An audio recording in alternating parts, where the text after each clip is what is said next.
pose. So, ayan, mapagpalang araw mga kasawlo. Kumusta po kayo? Kumusta po ang lahat?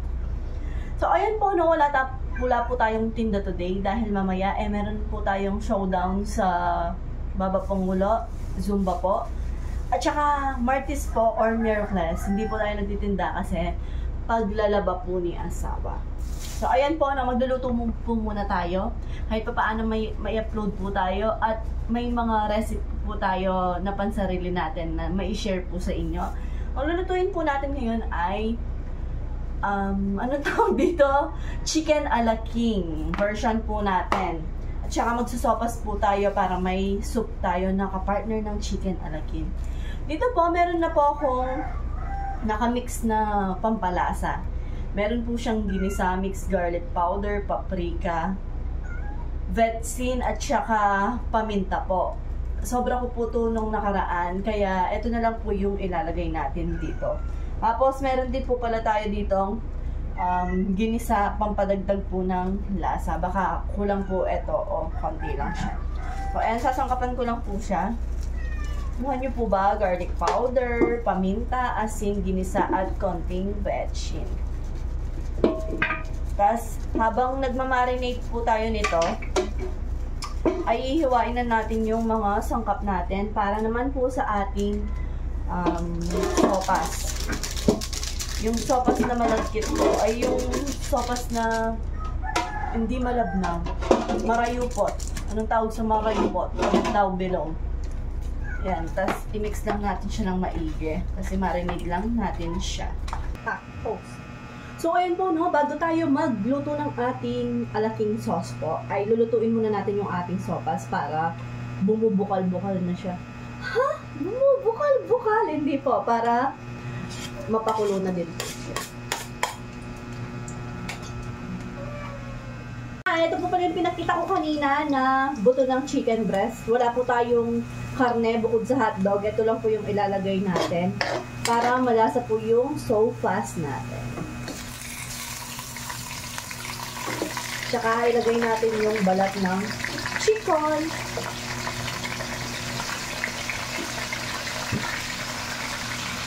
Mag-isa tayo ng patis.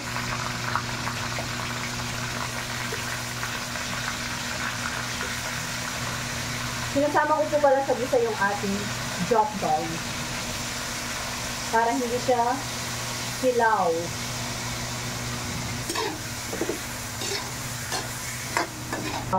Gisayin din natin.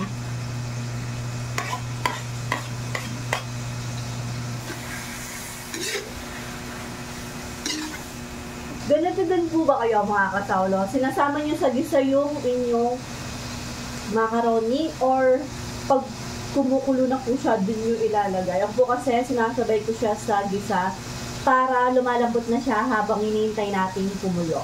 Mas mabilis po yun, diba? Pero parang pareho lang. Pero, hindi ko po alam. Ayan, 1/4 lang po pala itong lulutuin natin. Tapos yan, halo lang.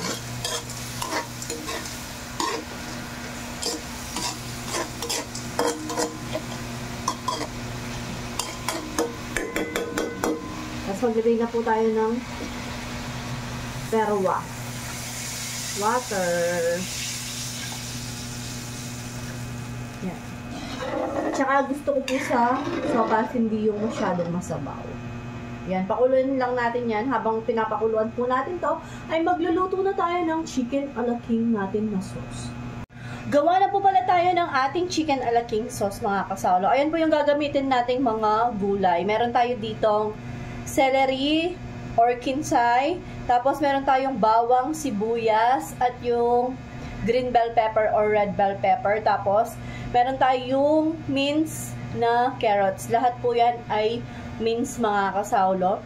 Parang nalalasahan ko po kasi na may yung sa MC, DO. Parang nalalasahan ko po meron siyang ganito, bell pepper. Kaya, ayan, nilalagyan ko po ng bell pepper yung ating chicken a la King sauce.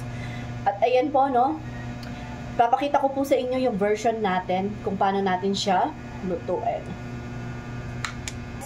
Maglagay po tayo ng butter. Yan po yung gagamitin nating panggisa.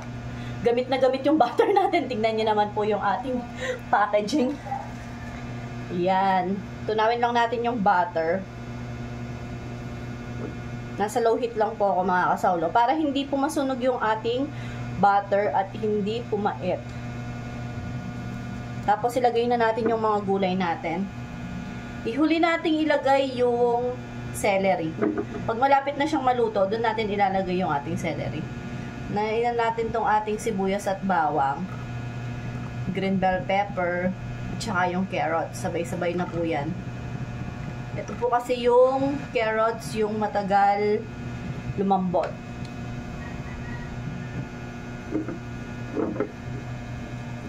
Nung maluto na yung ating mga gulay, ilagay na, bango! Lagay na natin yung ating, maglagay po tayo ng gatas. Gatas po yung nilalagay ko. Kung ano pong gatas yung gusto nyo. So, itagan natin.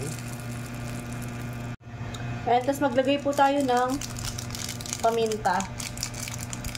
Huwag muna po tayong maglagay ng iba pang mga sangkap. Mamaya po, sasabihin ko kung paano. Hayaan muna natin kumulo ng konti yan. At ayan po, no, kumikibot-kibot na siya. Nakikita nyo po. Hinaan lang natin ng konti. Gawin nating medium low. As you can see po, no, mga kasawlo, wala tayong nilagay na harina, wala tayong nilagay na asin, kahit ano naman po. Kaya hindi po tayo naglagay ng ganon. Kasi po, ito yung paglalapot natin sa kanya. Tubig na may cream of mushroom na powder po. Any brand will do. Wow! English improving! Tsaka maalat na po kasi to mga kasawlo, kaya hindi po muna tayo nagtimpla. Ayan, ibubuhos ko na po siya. Tapos magtitik po yan. Siyempre, aluin natin. Tapos tikman nyo na lang po. Halimbawa, nakulangan kayo sa alat. Ayan po, no? Luto na yung ating sauce ng napaka-solid po to mga kasawlo. Try nyo na po sa inyong mga bahay or mga kusina. Napakasarap po. Ayan, balik na tayo dito sa ating nilulutong sopas. Ayan, nasangkapan ko na po. Luto na yung ating, kita nyo po, luto na yung ating sauce ng ating chicken fillet. At ayan po, sangkapan na natin to. Bali nasangkapan ko na siya, ginisa mix, magic, at saka konting asin po. Tapos maglalagay na tayo ng paminta. Ilagay na din natin yung ibang mga gulay natin, gaya ng bell pepper, celery. Naglalagay po tayo ng celery sa ating sopas at yung madaming repolyo. Mas madaming repolyo, no? Mas masarap po yung sopas. Mas gusto ko yung madaming gulay kaysa sa maraming sabaw when it comes to sopas po. Anyways, ilagay na natin yan. Tapos pag medyo luto na ng konti yung ating gulay or repolyo, doon natin siya lagyan ng gatas bago natin siya hanguin. At naglalagay pa din po ako ng cream of mushroom at butter para malapot po yung ating sopas. Sarap po yun. Lasang sopas ng bubuyog. Yan pa. Iluto muna natin ng konti po to. Balikan ko po kayo later. Ayan, nagbabalik po ako kasi half cook na yung gulay natin. Ilalagay na natin yung ating gatas. Isang lata po yung ilalagay natin. Kahit konti lang yung niluto natin para masarap. Ito po yung nagdadala sa sopas. Madaming gulay, madaming gatas. Solved na yan.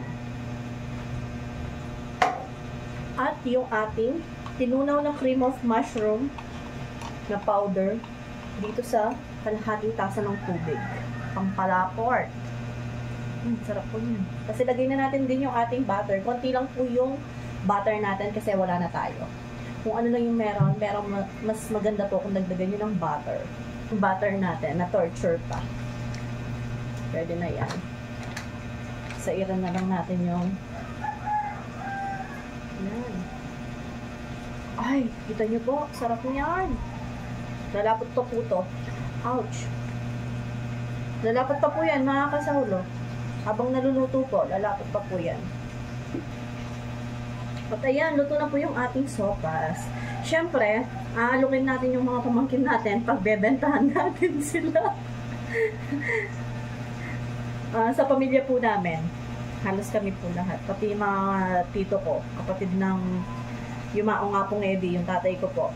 Mahilig po silang magluto ng sopas. Kahit walang okasyon o ano, pag naisipang magluto ng sopas, magluluto po kami ng sopas. Wala lang po, na-share ko lang po. At ayan, luto na po ng ating sopas. Magpiprito naman po tayo ng ating chicken fillet para sa ating chicken alakin. Sopas! Bili na po kayo. Magatas, malinamnam.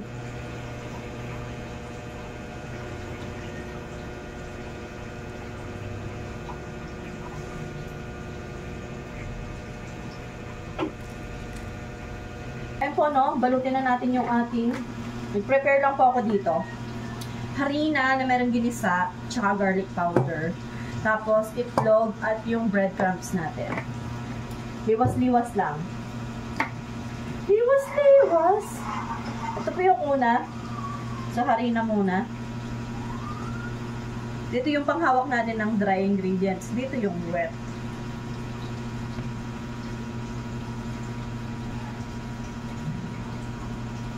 Harina.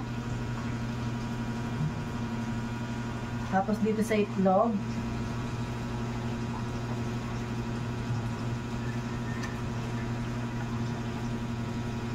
Yarn. Tapos dito sa breadcrumbs.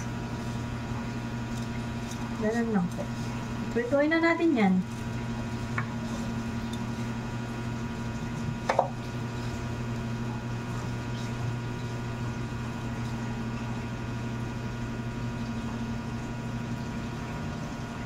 Ang lapad, oh. Malaki pa sa mukha ko to. Char, wala nang lalaki sa mukha mo, eh. Ayan. Balikan ko po kayo mamaya pag magprito na or pag naka-plate na. Ayan. Kasarap. Kain po tayo. Nakapagprito na po ako, mga kasawlo. As you can hear, wow! Nagpiprito pa po tayo ng mga iba pa. Yung mga excess pa. Kain po tayo.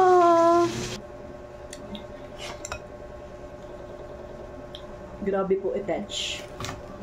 Kuhang-kuha niya yung sa MCDO. Grabe po kasarap to. Promise. Try nyo na po itong recipe natin na ito, mga kasawlo. Hindi po kayo magsisisi. Siyang siya. Huling-huli niya.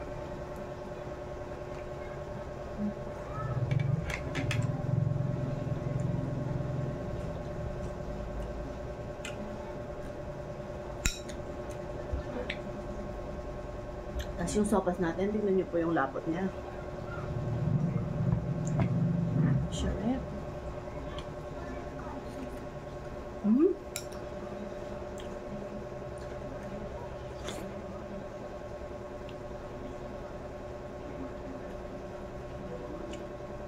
Sarap sa tiyan nito.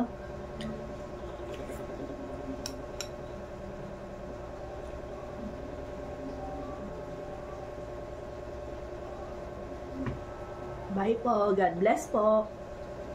Sana po ay may natutunan kayo kahit paano.